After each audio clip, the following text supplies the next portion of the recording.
Aloha Hooey is very well animated and the pacing is very good, and I quite like the character of Cecil Crow, but it's not one of my favourite cartoons. This was released in 1942, directed by Tex Avery and written by Michael Maltese.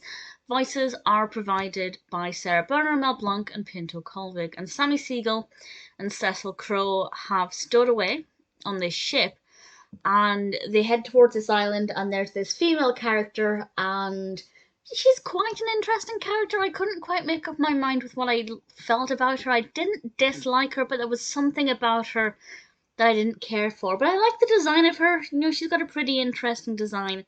Um, and the characters Cecil Crow and Sammy Siegel try and impress her and do various things to get her attention, and obviously in true Warner Brothers style, those things repeatedly go wrong for the characters. And I won't say any more than that because I do recommend it, and I don't want to spoil it. But I think the reason it's not one of my favorites is because I didn't really find myself that engaged with the things that Cecil Crow and Sammy Siegel were doing. I don't think the actual actions were all that fascinating.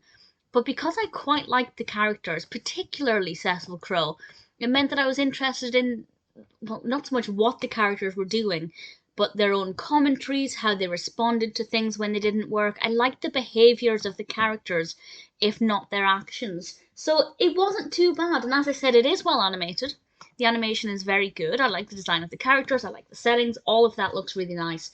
The pacing, again, as I mentioned, is great as well, which is not always the case with Warner Brothers cartoons.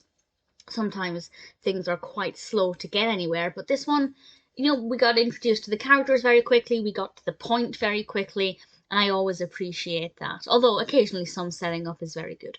So I enjoyed it, but it isn't one of my favourites because the actual things that happen didn't interest me too much. But with a decent animation, good pacing, and really likable characters, it definitely has something to offer.